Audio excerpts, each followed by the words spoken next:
In 2013 alone, indigenous peoples in the CHT lost 3,792 acres of land, mostly to settlers, in addition to 12,079,003 acres of land already lost earlier to state agencies, civil and military bureaucrats, and corporate business.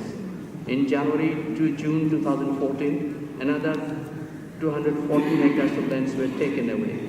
The paramilitary forces in Bangladesh has already taken control of 31 acres of land in Khagrachari district, and 25 acres of land have been designated for acquisition in Bandhaman district.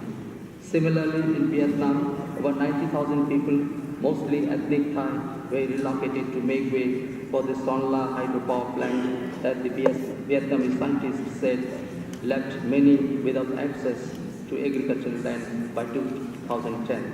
In Cambodia, Relang Forest region, home to the Kui indigenous peoples, official lands grants of tens of thousands of forests for mineral extraction, timber and rubber plantation have forced many to give up their traditional livelihoods from 1996 to 2013. 117 companies were granted economic land concessions totaling 1.5 million hectares, or over 50% of the arable land in Cambodia. Many of these are indigenous lands. Oil palm plantation expansion is also taking away lands of indigenous peoples in Malaysia and Indonesia. Already minuscule state allocation in these countries for indigenous peoples' use is further being reduced by their oil palm production, which accounted for 85% of the total world palm production in 2009 and 2010. In the Philippines, said to host one of the world's biggest deposits of undiscovered minerals, especially gold and copper, 60% of its predominantly indigenous Cordillera region is covered by either mining operations or applications. Communities who have resisted have met with repression or militarization. Most of the 44 extrajudicial killings of indigenous leaders and members of people's organizations within the last 3 years were in response to mining resistance.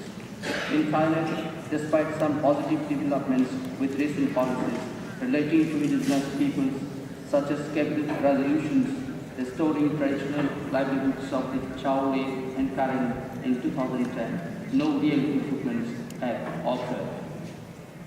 The situation of land alienation of the indigenous peoples in Asia therefore raises complex questions of land use and ownership settlement, which need to be resolved through providing access to justice and through the recognition of the rights of indigenous peoples to land resources, our sustainable resource management system, and our customary laws in accordance with the rights as recognized under the United Nations Declaration on the Rights of Indigenous Peoples internationally.